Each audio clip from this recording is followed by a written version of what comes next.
Hey folks, I'm back at you already. I just have a couple things that I'd like to talk about and pass on, and respond to some comments. Every now and then, comments elicit a direct response from me, and here's a couple.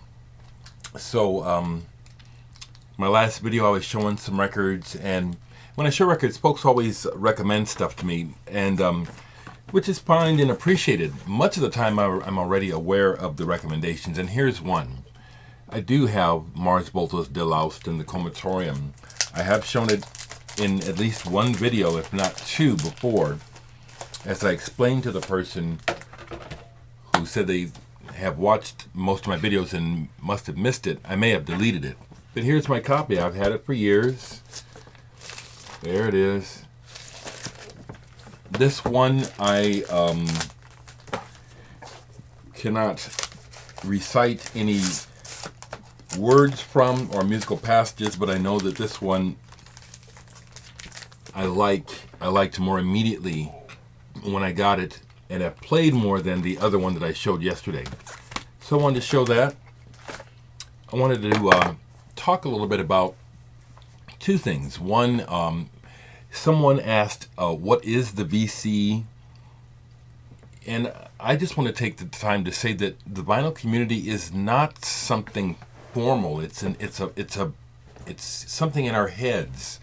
And if someone were to try and make it a formal organization, I would have nothing to do with it, because it appears to me that when we organize and try to make things formal and make rules, we destroy the magic. We ruin it.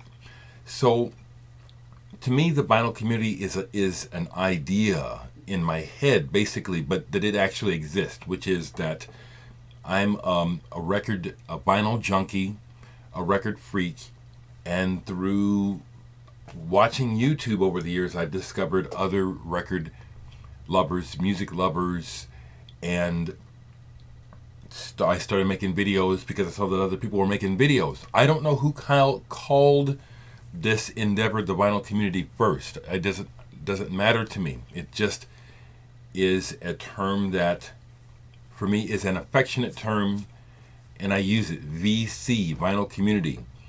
Anyone is in the vinyl community or not. It's not formal. God forbid, Man, I'm really at the point where it seems like almost anything man decides to organize, they fuck up. So this is definitely something where I'm going to stay a hippie about it, Stay free. Just let it be what it is. Stay free. The thing that I follow and encourage, which is my life rule, this is the rule that I have, is my rule is treat others the way you want to be treated. Pure and simple. So I try to be kind and I try to be honest. When I'm angry or snarky, I try to be clear about what it is, and I do my best to not just aim it at people. My anger and the snarkiness is usually about issues and things. It's not personally directed at others like most of us stupid humans do. We very ignorantly are always lashing out and hurting one another unthinkingly, when so much of the time what it is that upsets us or angers us is something about us or something we're thinking or feeling that only relates to us on the inside.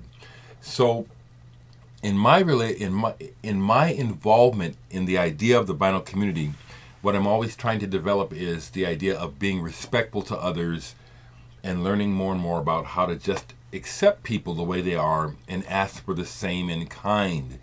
It really seems to be very difficult for humans to do, but we're capable. It takes effort, okay?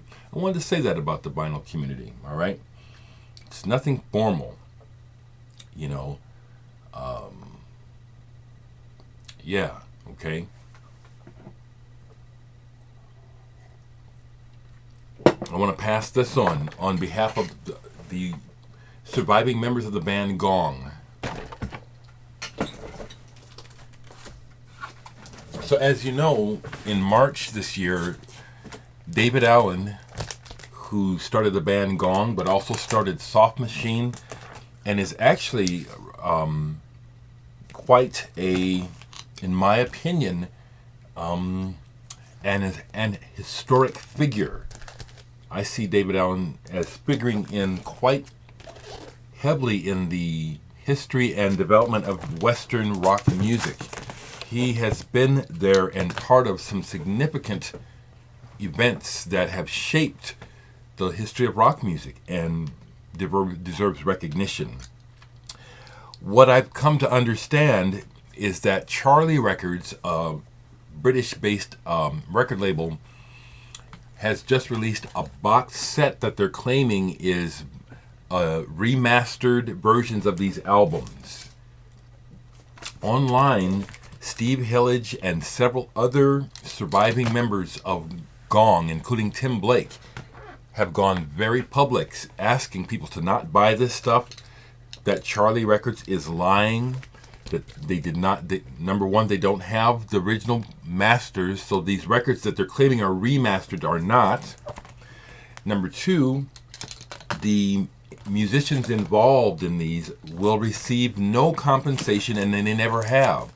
And so once again, this is another situation where the musician gets left out in the cold. The people who have created the magic receive none of the benefits. So I'm going to pass it on and encourage people to not buy the Charlie Records box set that's being touted.